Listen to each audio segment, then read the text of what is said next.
Bienvenue sur la chaîne de Sécu sans frontières.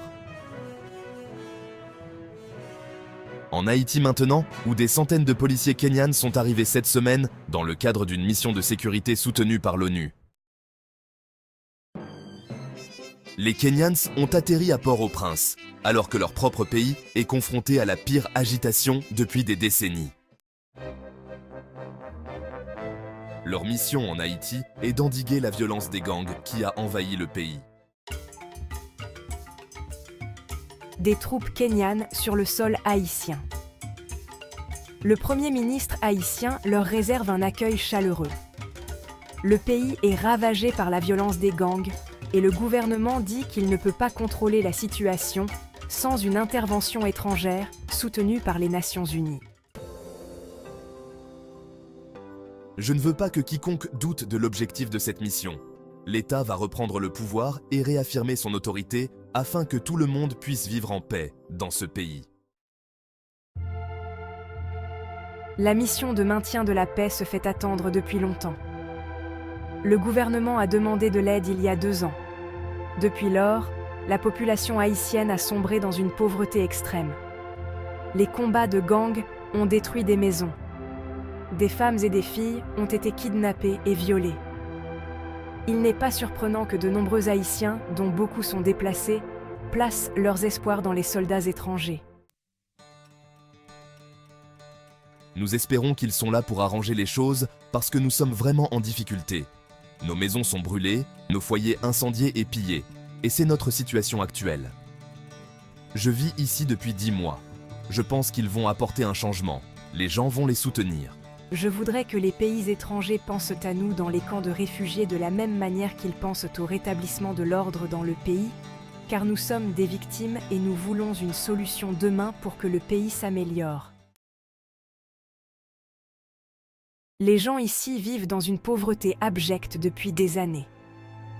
La situation s'est aggravée il y a quelques mois lorsque les gangs ont commencé à attaquer des infrastructures civiles comme le principal aéroport international. Avec le soutien des Nations Unies, le Kenya est déterminé à rétablir l'ordre en Haïti. Les officiers kenyans ne seront pas la seule présence étrangère en Haïti pour longtemps. Bientôt, des troupes de 15 autres nations, dont l'Allemagne et la France, les rejoindront dans le cadre de la mission de maintien de la paix. Merci, c'est un plaisir d'être ici. Tout d'abord, dites-nous pourquoi cette intervention étrangère était nécessaire. Le gouvernement a-t-il perdu le contrôle du pays? Eh bien, la situation est vraiment complexe. Le gouvernement est confronté à de nombreux défis, et cette intervention pourrait être cruciale pour rétablir l'ordre et la stabilité. Eh bien, cela fait longtemps que le gouvernement haïtien et les autorités établies ont perdu le contrôle de vastes zones de la capitale et d'autres régions du pays. Aujourd'hui, les gangs contrôlent environ 80% de Port-au-Prince, provoquant le déplacement de plus d'1 demi-million de personnes. Depuis le 29 février, ils ont lancé des attaques majeures, ouvrant les 2 principales prisons du pays, laissant les portes ouvertes pour que des milliers des pires criminels puissent se retrouver dans les rues. Des milliers de personnes vivent dans des camps dans toute la capitale aujourd'hui, et des milliers d'autres ont fui ces derniers mois en raison du chaos provoqué par les gangs.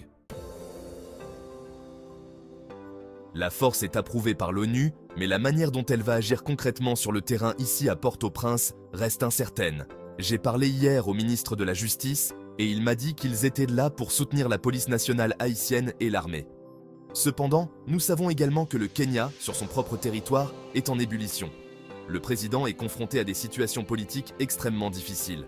Cela pourrait être politiquement problématique en cas de pertes humaines. Nous attendons donc de voir les premières actions, mais il y a de grands espoirs dans tout le pays pour que cette force parvienne à faire tomber les gangs.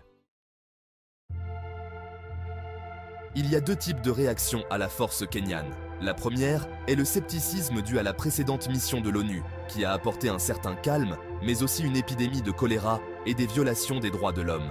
Les gens craignent que le passé ne se répète. Cependant, les Haïtiens en ont assez du contrôle des gangs et aspirent à la paix et à la stabilité.